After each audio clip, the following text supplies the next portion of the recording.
Today's conspiracy theories, tomorrow's headlines. Most are still asleep and I ain't talking about no bedtime. The truth is not a Google search, you need to get your head right. The Greek goddess of illusion was called Media I'm not a coincidence theorist, I look for thread lines. Smashing every deadline, no longer smashing red wine. Though I can hear the bells chime, it feels like the end times. That probably should have been smashed on red wine. But the carnal mind is foolish, obey and end up ghoulish. Don't get used by instinct, take control and learn to use it. Make a load of earnest music, earn a few quid, learn a few tricks. Sure, the truth is persecuted, this whole world is pure abusive. Know a bit about everything and everything about nothing. Figured out my noggin while you picture out shopping. You sit about watching while I dish it out, stop it. I don't mean to sound cocky, I'm not even proud of it. It's a second itch to me just to be this out honest. I don't even need to sound honest, never been about profit. Everything but out on it, you can bet your house on it. Doubt I'll be out for the count when the sounds, and I'm down for the beat, no beat down. I mean, how long's it been? Help me out. I've been the only one who's held me down. All in the mind, hell freeze now. Still sick with it, healthy how? Few bars down and the world freaked out. I don't reach out, I seek out to speak out. I'ma recount the reasons they beat out. I'm not the way, no way. I have seen the way.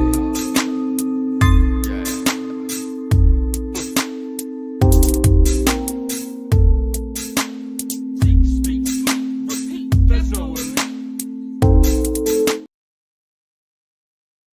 Hello. Welcome everybody to the 509 Divine Pines podcast.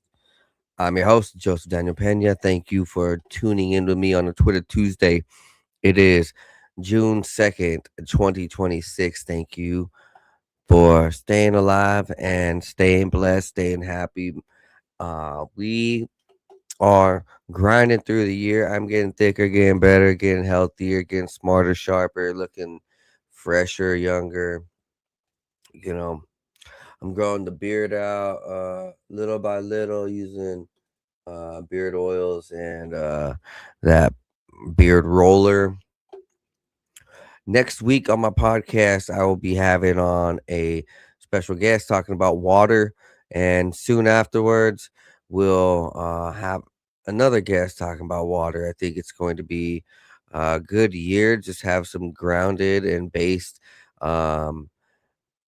episodes and have some very professional topics. And so if I'm going to be having on a guest here in the future, I think it's going to be a lot of enlightening things.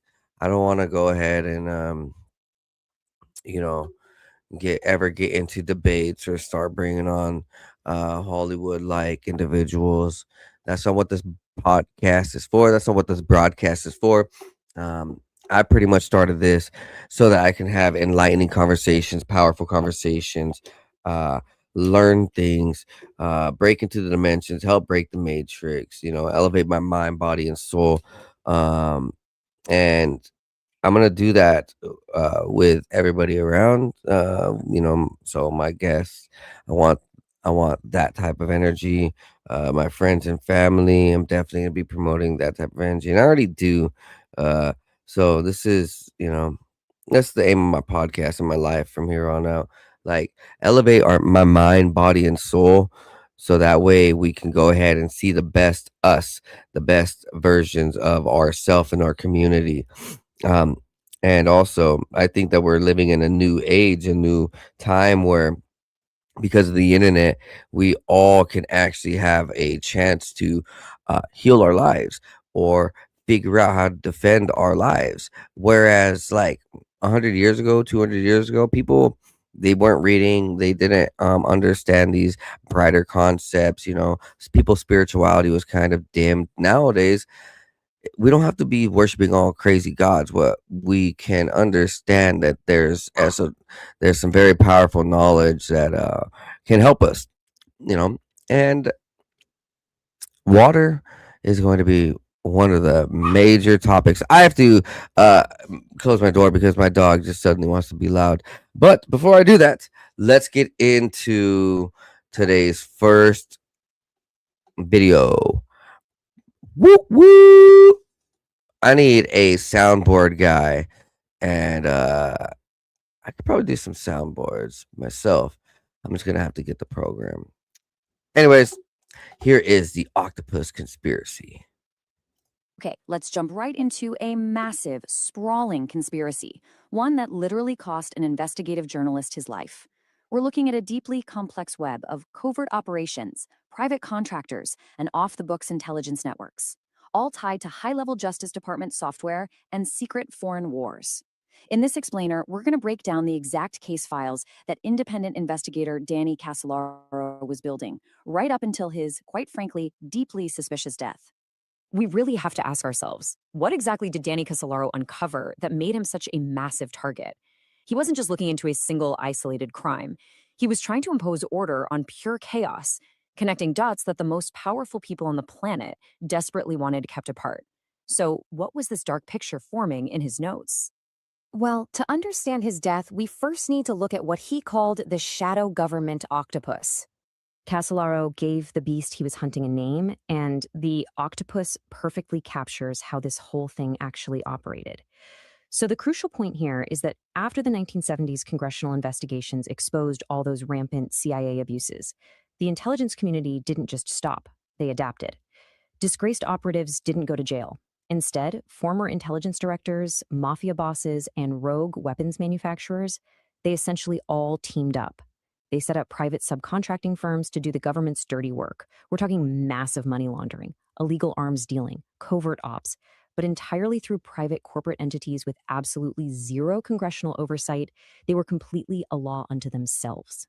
And this quote brilliantly illustrates that total impunity. This is a real statement from Robert Booth Nichols, a central figure in The Octopus, talking to an assistant U.S. attorney. He openly admits to evading taxes on millions of dollars across 4 decades. And the kicker, he never faced federal prosecution for it.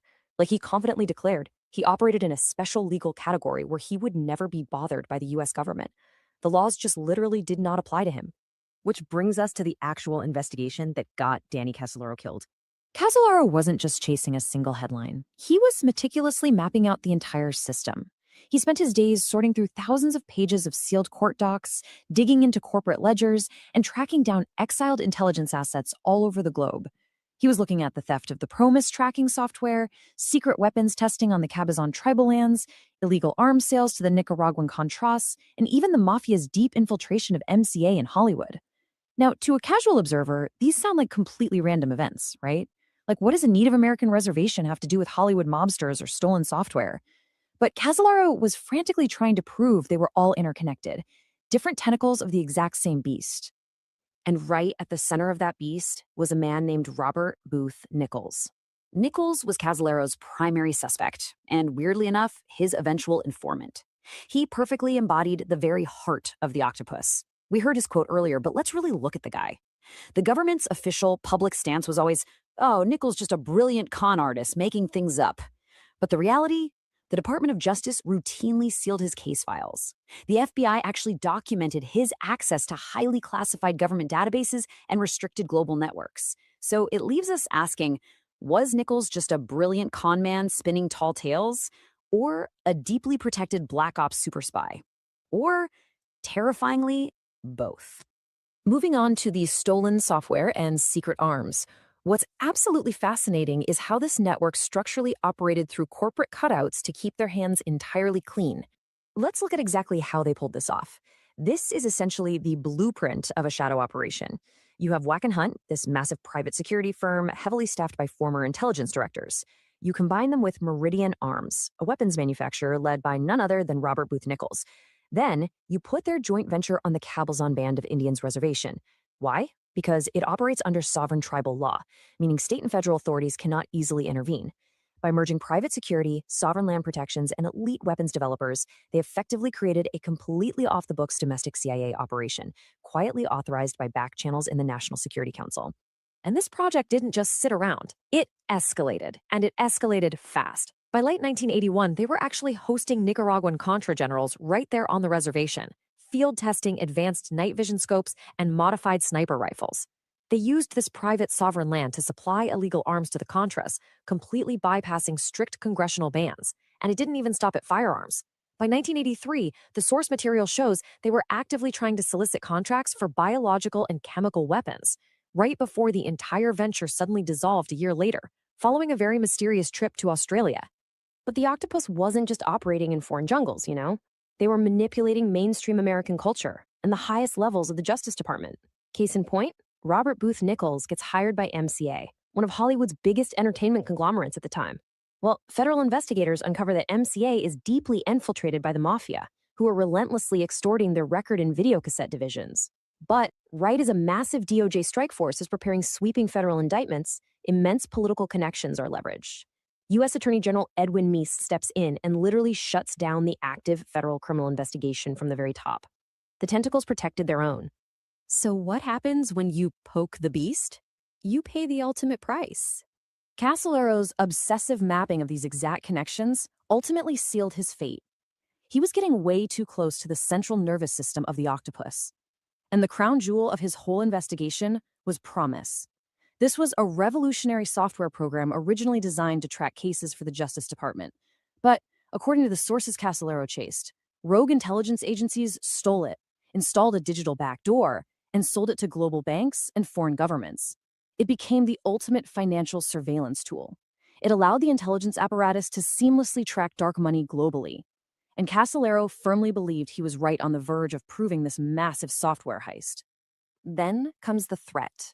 Nichols, who, remember, was acting as both informant and prime suspect, delivered a chilling warning directly to Castellaro. If you continue this investigation, you will die. This wasn't a vague Hollywood movie threat. It was real, and it came just weeks before the end of the line. Let's look at Castellaro's final days. He was spending hours on intense late-night phone calls with Nichols. Nichols even flew to Washington, D.C. for a multi-day face-to-face meeting with him. Shortly after that, in August 1991, Danny Castellaro was found dead in a hotel room in Martinsburg, West Virginia. Now, while the FBI internally considered his death to bear all the hallmarks of an organized crime murder, officially, it remains unresolved to this very day. But here's the thing. The story didn't end in that hotel room. The system actually survives today. The octopus didn't die with Castellaro. Nichols spent his final decades continuing to blur the lines between intelligence operative and high-stakes con artists. It's wild. He completely infiltrated a fraudulent Wall Street hedge fund run by a guy named Sam Israel, stringing him along with tales of a secret elite global bond market. Nichols orchestrated this incredibly elaborate ruse that included a deadly stage shootout in Hamburg, Germany, and successfully scammed Israel out of $10 million for allegedly fake 1930s Federal Reserve bonds.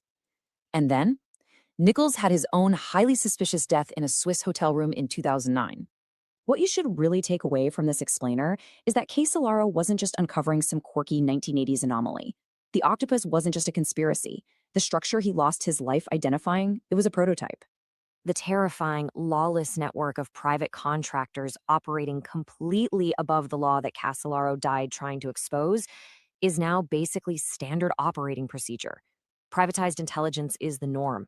Today, when modern intelligence agencies or militaries want to conduct highly sensitive ops without public scrutiny, they simply pass the contract to a private corporation. We see private military contractors running massive black budgets and deploying tactical forces into active conflicts worldwide. Plausible deniability isn't just a sneaky spy tactic anymore, it's evolved into an entire global industry, utterly devoid of congressional oversight. Which leaves us with one final, deeply unsettling question about the world we live in right now. The architects of the octopus proved that with the right corporate cutouts, you can act with total impunity. Danny Castellaro found that out the hard way. So if the prototype was this deadly, we have to ask ourselves, whose tentacles are wrapping around the truth today?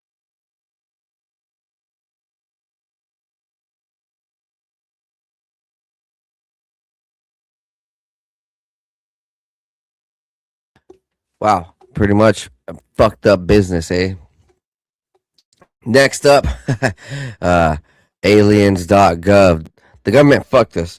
They trolled us. And they made this website all about illegals. I can't believe these motherfuckers.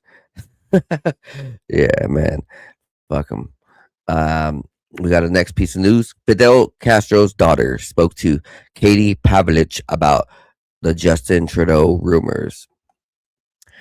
And you want to hear this. Trudeau. For years, we've heard rumors that Justin Trudeau, the former Prime Minister of Canada, could be your half-brother. What do you think of that? The only thing I can say is that his mother used to visit the country very often. Well, that may be a tell then. I guess that's a half answer. Yeah. Do you plan to call him and maybe find out? No. I won't do it. If he wants, he's going to be welcome, but I won't.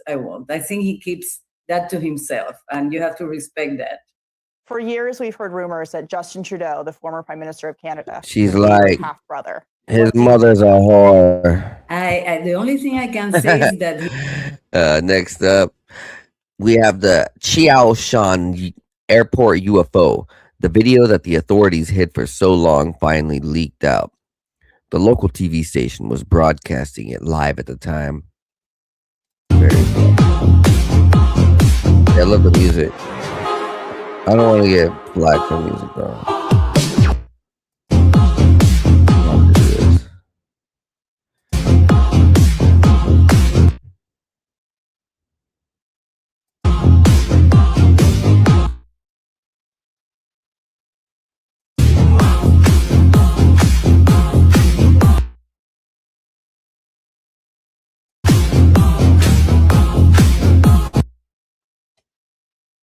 It seems like there's a lot more UFOs coming out. Wow, so there's like blue lasers coming out of this thing like a shield almost, it seems like. Then there's like another orb behind it and going back and forth, a smaller orb and a bigger orb around that. Is that the moon? I can't tell exactly. But what I do know is that shit's getting crazy, man. Shit's getting crazy. Alien invasion is right at our doorstep. Either that or these government agents are pulling some strings. Here's a rare video from Area 51 S4 facility. In the early 2000s, a microbiologist turned UFO whistleblower, Dan Burdish, claimed that he worked on secret programs studying the infamous NHI J-Rod. This documentary with him, or this interview, is nearly an hour and a half, so I'm not going to play that right now. Next up, Charlemagne admitted to watching R. Kelly's sexual acts and calling them incredible, and pretty much says that he enjoyed what he saw with this R. Kelly, like the performance wise. He's sick. Charlemagne is sick. You know, Charlemagne is still battling his SA battery case from Jessica Reed, who now lives in pain and in fear for the rest of her life because Charlemagne just seemingly has the right money and people to make those type of things go away. Fuck Charlemagne. He's a reptilian, just like these statues out here. This is out in Paris. Look at Versailles. What is going on right here? Frogs with reptilian people. Reptilian people. What an imagination they had in the 1700s. So we've seen dragons. Now we've seen reptile people. Who does that represent? Are they Irish? I'm Irish. I've never seen a reptilian. Come on, man. Make it make sense. Come on, King Henry, King Louis, whoever it is. You know? Explain this to me. Naysayers in the comment section. Who are these reptilian people? So look, the second row means defiance. This, it's the transformation into the reptilian people. That's what it said. Then they said the bottom rank is their humiliation. Come on, man. Let's get into it. This lady's like scared for her life. This person has 1, 2, 3, 4 fingers. What is it, like the AI version? Look at that right there. Demonic. Come on, man. 1600s, 1700s? Was microdosing even invented yet? What were these people on? Reptilians? Come on, man. This thing is wild. And who are these people? Come on, why are they asking for help? Come on, man. What is the story they're telling us? Not trying to tell us. Straight up, tell us, man. Make it make sense. Listen, man, I always say they rub it right in our face, right? You kiss a toad, it turns into a prince, right? And then they always talk about the reptilian people. They're right there, you know? And then the lower row, chat said it's for humiliation. What do we talk about now? Diddy and all that, what happened, the humiliation process. LeBron James, when they made him wear a dress, humiliation process of the elites. And where are we? At a castle, a Roman structure in France. 95% Roman stuff, 5% French. Make it make sense. They rub it in our face. The lion's the king of the jungle. He doesn't even live in the jungle. Kiss a frog. He'll turn into a prince. Humiliation factors. Come on, man. It's in our face the whole time. We're in some sort of movie simulation. I don't know what it is. I can't explain it. I just wanted to make it make sense. Man, these fucking reptilian shape-shifting like motherfuckers talking about Sway Lee, talking about Diddy, talking about all these fuckers. Charlemagne, probably one of them. I don't know. I mean, history says it repeats itself, right? And if history has statues and stories of these serpents in Eden and like reptilian like shit, you know, I don't doubt it one bit. I mean, this is a trip right here. Christian and country rock musician Philip Wayne Vaught was arrested following a 160 count indictment by a Sumner County, Tennessee grand jury for severe child SA offenses. He was taken into custody in Vicksburg, Mississippi on April 10, 2026 and is being held on a $1.5 million bond. The charge is a 160 count indictment including aggravated rape, unlawful penetration, continuous CASA, whatever, extensive counts of exploitation and production of material, timeline of crimes. I don't what the it happened between 2015 and 2026. So that's insane. That's insane. But what's not insane, what's cool actually over here, is this ancient library in Tibet containing 84,000 manuscripts or more, 60 meters long and 10 meters high. Allegedly, only about 5% of the manuscripts in the library have been translated, and 0.6% have been made public. So here are all the manuscripts. So I actually saw like a documentary on this library like 10, 15 years ago. So it's cool to see an update and them still not fucking reading these damn manuscripts, right? What's taking them so long, bruh? We could have solved all the world's problems and all the world's mysteries by now if we just read these manuscripts out and if they were made public, like the Vatican, like all the other libraries that want to hold knowledge to themselves. Huh. Yeah, that's pretty fishy, huh? Next up, oh shit, it's not the clip. Well,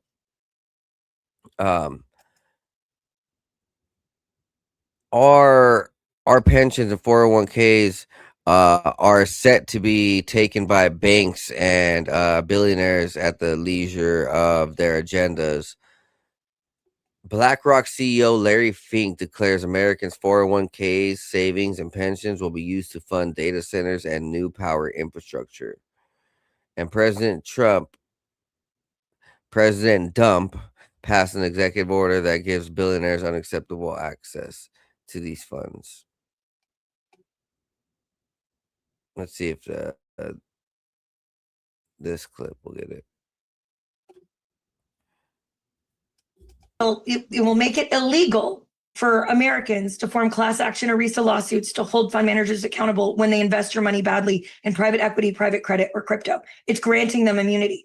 And it has only one benchmark to ban your ability to bring a lawsuit. And that benchmark is moderate due diligence with zero definition for what that means.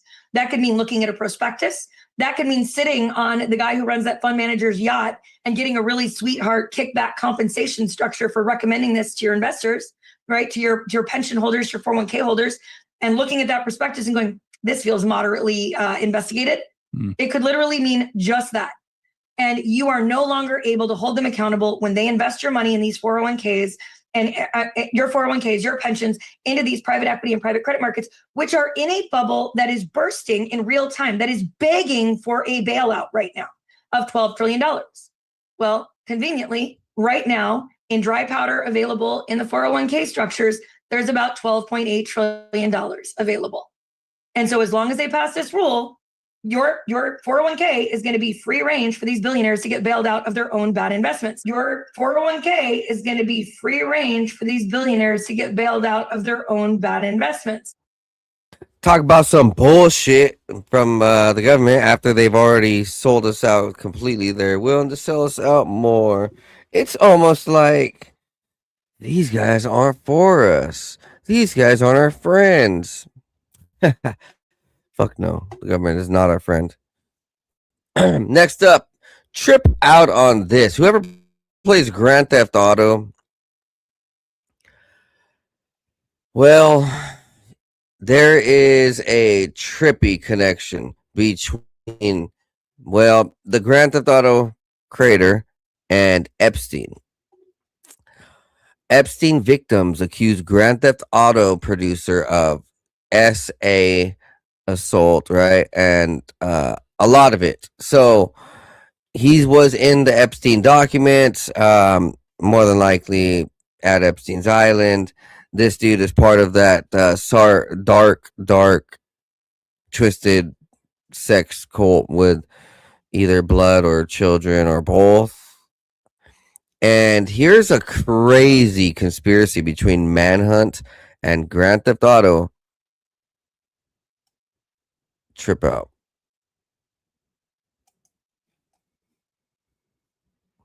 Cannibals. In the game, you would be surprised. Of a snuff film ring being run from the estate's confines. Linked to this ring is Carcer City's own police chief, Gary Schaefer, whose lawyer stated that he intends to plead not guilty.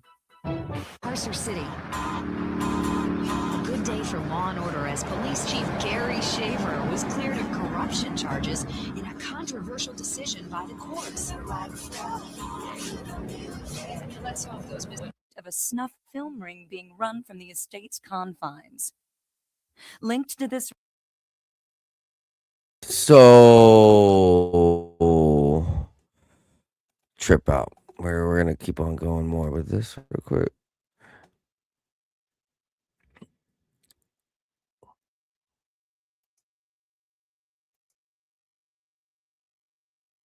Oh, come on. In Vice City, Romero's butcher shop openly displays a brain, a human arm, and a box labeled human organs right in the window. Around back, a grave with a missing arm skeleton. The Romero family runs a butcher, a funeral home, and a hearse company, the absolute perfect cover for harvesting bodies. Their meat delivery vans read RS and Elbows. Fast forward to Liberty City stories, and corrupt billionaire Donald Love is seen eating human ribs, claiming they taste like chicken, but more sentient. It tastes just like chicken, but somehow more, sentient. The sickest part? In a GTA 2 mission, you deliver a busload of civilians to a meat factory to be processed into hot dogs. The factory sign, RS and Elbows.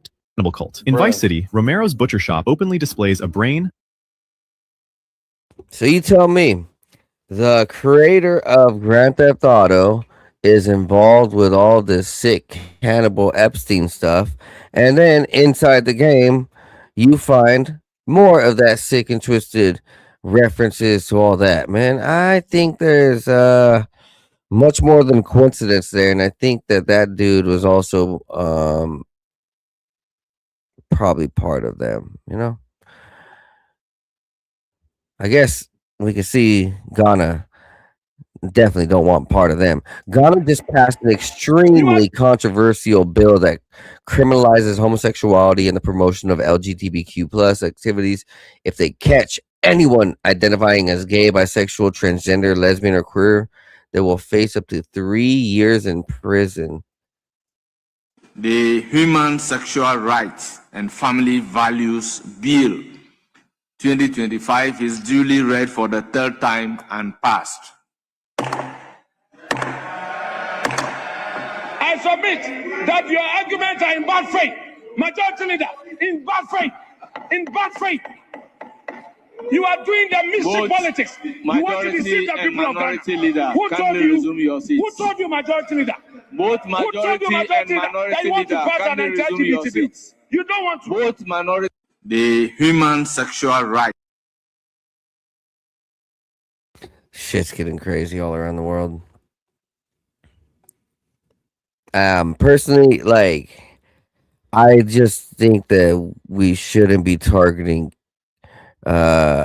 kids in school with the way that these books are going and the way that these laws are going and the way that all that shit is going. It's really creepy. Just keep it away from kids. And let adults make whatever the stupid ass decisions they want. If they want to never have kids again, let their dumbasses never have kids again. But like, just leave it away from kids. You know, whatever. Live and let be. Let's check this out. So this is from the Matt Beal podcast. Lewis and Clark reportedly documented thousands of elongated skulls at a site called Coffin Rock. We're going to listen to this. Yeah, so the elongated skull thing. Walk us through what's happening there. All right. Well, first of all, when we think of elongated skulls, you think of Paracas. And there's lots of them there. There's hundreds of them. But That's in Peru. In Peru, yes. Yep. The highest concentration recorded in history was recorded by Lewis and Clark in Longview, Washington. It was about 3,000 on one spot called Coffin Rock. Now, the Native Americans on the west side of the Cascade Mountains, up in the Oregon Territory, were all in the Lewis and Clark era and before. Were all they all modified their skull in one way or another. The ones on the east side actually called them flatheads. The Chinook, the Salish, and a bunch of other people. Basically, they had a few different ways of doing it. But if you were a free-born Native American, you would have your head cranially. Your cranium would be modified in your first year of life. If you were a slave, or then your parents weren't allowed to do that. And if there was like some infection or something, it was like a curse from the gods. Now, this has almost been completely erased from history. Comley was the Chinook chief that Lewis and Clark met, and when they published their notes, their journals, he was as famous as Sacagawea. He was. I've got a book that's a 1960s Smithsonian Institution publication talking about his skull, and it's the famous Chinook chief Comley. They knew who he was, well known up until recent times, and he had a pronounced elongated skull that he believed made him smarter and shrewder, and he was a good friend to the white man and all this stuff, but it's kind of been erased from history. And you start looking around and you find that everywhere you go where there was a bunch of these skulls, the island of Niue, well, that's kind of been erased from history. Yep, there's a Chinook one there. Where's the island of Niue? The island of Niue is down by Papua New Guinea, if I remember right, down in that area. There was a skull that was 96% as wide as it was tall, found in the island of Niue, and you can't see pictures of it. You can't see drawings of it. In Hawaii, they did a study in the 80s, and there was 8.6% of the native skulls that they dug up were artificially modified. No pictures exist, and this is probably the first you've ever heard of that. Yeah. In the 80s. In the 80s, they did this study. There's two maps, the two big smoking gun ones though. There's a paper, and I'll send this to Ryan so that he can pull it up for the edited version, because they're a little bit of a pain in the butt to find, but I've got them saved. There was a 1938 book from a Spanish book about artificial cranial modification, and in it there's a map of the distribution of artificial cranial modification throughout the world. And then there's a peer-reviewed published paper from 2016 that shows it. Part of what it shows is the same. There's a map inside of it that also shows the distribution. And The one that's from 80 years later is missing Nui, is missing all the Pacific Islands are erased. There's huge swaths of the area that were on the original map that are gone. And this is quite the opposite of what we've all been told. Science gives us more knowledge as time goes, it's erasing it. And if you ask to see these skulls and stuff, if you like really push, they'll be like, yeah, we've got these, but they're not available to anybody who doesn't have a degree, and you have to go to the museum, and we can't publish or any drawings. And they call it cultural sensitivity, but it's a ubiquitous practice across the entire world. And if you look at this map, the distribution, it's all around. As a matter of fact, Ryan, if you could pull up artificial cranial deformation map, and it'll be like a black and white map. You'll see it. It'll come up pretty quick. There'll be a triangle blown up in the middle, and it's important to show you a map because it's very coastal. Around the world, you can see it's a coastal practice. There's places where it goes inland, like the Mississippian culture and stuff, but by and large, there it is. Good job, man. See, I mean, this is extremely coastal practice, right? But is that because people were generally coastal, and that's because we're digging near coastal places? That's quite possible. But yeah. it's also quite possible that it's quite possible that it's due to contact between the different people.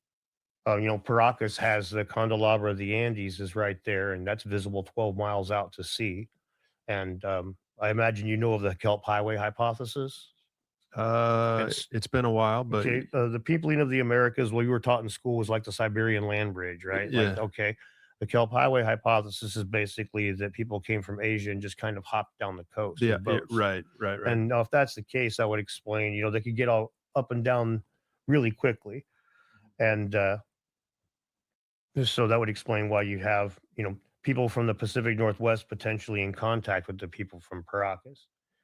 But I'll give you the one that's even more of a smoking gun for the open conspiracy side of things. Was in the early 30s, or maybe it was late 30s even. Nelson Rockefeller learned of the Paracas skulls. Now, the skulls in the Pacific Northwest were looted like crazy. I should preface with that Con Comley, the chief I mentioned earlier, his head was cut off 3 years after he had died, even though he was a friend to all the settlers, and the natives had gone on their way to hide his body. They cut off his head and shipped it to Cambridge, and it got repatriated like a century later. But there was this mad dash for those elongated skulls, and tons of them were stolen and looted and sold. So by the time Rockefeller gets on the scene, that's done, that's gone. But when he hears about the Paracas skulls, the history flat out records it as he dropped everything basically and took an emergency trip to Peru. He paid $3,000 for either 4 or 5 bundles, which the Paracas mummies come in these big grave bundles with these fancy tapestries and stuff. And those skulls from those bundles were displayed in the Met. They were displayed in the National History Museum in New York, and they were eventually repatriated. There's no pictures, there's no drawings, there's no measurements. And what years were they displayed? I want to say 38, 39, right in there. It was before World War II. But they're gone now. There's no image of any of them, and when they repatriated them, they're lost. They didn't. The Peruvian government doesn't know which ones that Rockefeller chose. And to return to what we were talking about earlier with selection bias, Nelson Rockefeller is walking around a room full of 500 grave bundles or 200 grave bundles, and he cherry picks 4. If one of them had 3 eyes and big horns growing out the top of its head, do you think he left it there, or do you think he took it with him? Right. So this is where the most anomalous ones in the record not only disappeared, but they deliberately, you can't see the pictures, you can't see measurements. And when we repatriated them, we just kind of got lost. I don't know. It's the maps lose information as time goes on, and we lose information as time goes on. I do think that Lewis and Clark and the Washington, Cavalry, George Washington and all of his political offspring and friends and all of them, they had something that they were going after over here. Not too sure what it is. But we're going to go forward. 12 junkyards in 6 weeks mysteriously burning up. Isn't that just a coincidence as all these laws come out to get rid of old cars? So they burn them down. Protect your junkyard, y'all.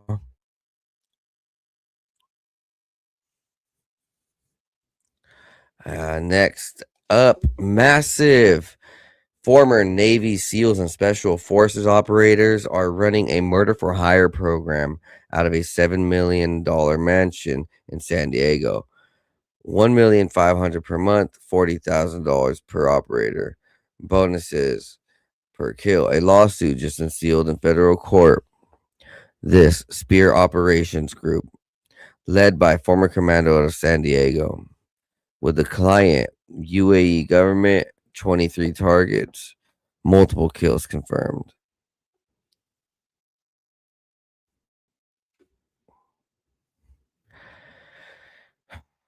Pray for Israel, and I mean pray for Lebanon. Pray for Lebanon because Israel's attacking them and dropping white phosphorus.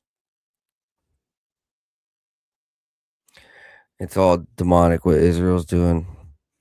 This archdiocese would definitely tell you the same.